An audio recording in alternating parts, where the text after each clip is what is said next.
Yeah. That is really what my nutrition plan is all about. Avoiding grains such as bagels, cereal, and pancakes, and replacing them with high quality proteins such as eggs, healthy fats, including saturated fat. Yeah, butter is not bad. And sometimes I'll have half a piece of whole wheat toast with some butter on it just to kind of mix things up a bit.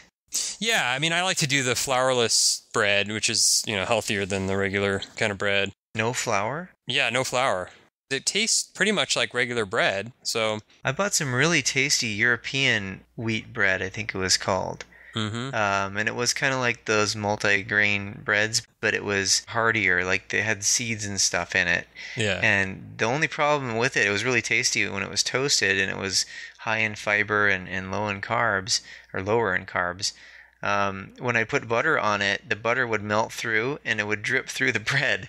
Like it was porous, so it was Yeah. difficult to eat in a way that you don't get the butter all over yourself. Yeah.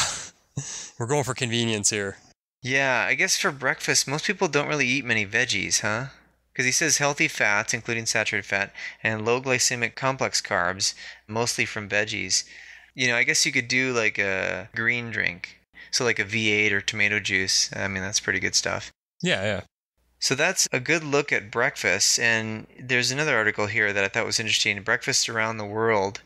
And it's interesting to see what people are eating in other places besides America, what their traditional sort of breakfasts are.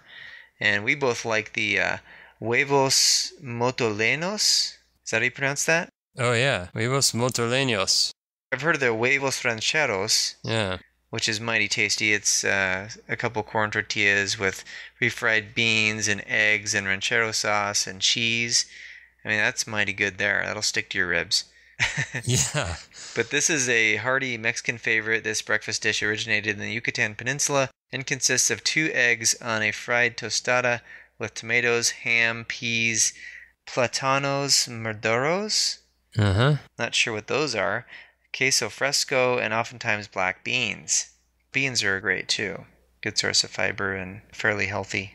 And then, of course, in Morocco, they have the breakfast tagine, or tagine, Uh-huh. a slow-cooked stew consisting of lamb and a variety of traditional herbs and seasonings, is named after the clay pot in which it's cooked. The leftovers are often eaten for breakfast the following day. Yeah. So yeah, that's interesting to see people eating leftovers for breakfast. That's not really typical in American diets because, again, people gravitate to these sugary breakfast cereals because it's quick and easy. Just pour it in a bowl, pour milk on it, and there you go. But you're really not doing your body a favor there. Yeah, and to think that if you get that extra 20 minutes of sleep that you're going to have, more energy throughout the day by skipping breakfast, that's where you're going wrong. Because you're better off just getting up a little bit early and having something in your stomach. I mean, even if it's not the most healthy thing ever, it's still going to be better than just skipping it altogether. This is true. I mean, if you had a piece of toast with some butter rather than nothing, I think would be better. But actually, what would be better than the piece of toast would be a couple spoonfuls of nut butter. Yeah. Because then you've got that long-lasting energy. Although the toast gives you a little bit more fullness, but make sure that it's got plenty of fiber in it. Yeah, it's not the typical glue bread. Yeah. So my dad used to call Wonder Bread. Oh, yeah. Glue bread. You could just wad it up into this ball and it would stick to something. Yeah. So anyway, I think that about wraps up this show. I hope everyone had a great Thanksgiving. And of course, if you have any questions regarding this whole holiday season and how one navigates through all the different food rituals in this season and maintains a healthy perspective on it, just go ahead and send us your questions and comments. You can comment on the blog or after the show notes when we post these podcasts. We'd love to hear, what's going on in your life and what the challenges are. Yeah, and sign up for our 3 Pillars audio, free audio on healthymindfitbody.com. Just go there and give us your name and email address. And of course, you can find us on iTunes. We have a link to that in the show notes as well as on the homepage.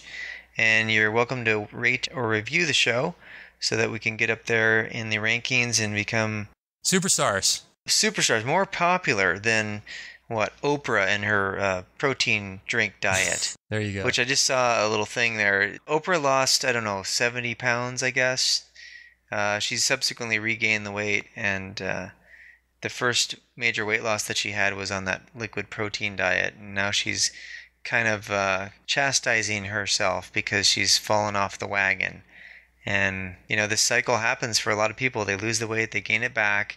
And a healthy mind, fit body is all about this holistic perspective where you change your mindset about how you look at the way you're eating, and you actually check in with your emotions. There's a program at the end of the book that helps you delve into your subconscious thoughts and feelings about this and helps you resolve the self-conflict so you don't have to do this yo-yo diet thing. Yeah. So that wraps up this show. Have a good week, and we'll talk to you all next week. Happy holidays. It's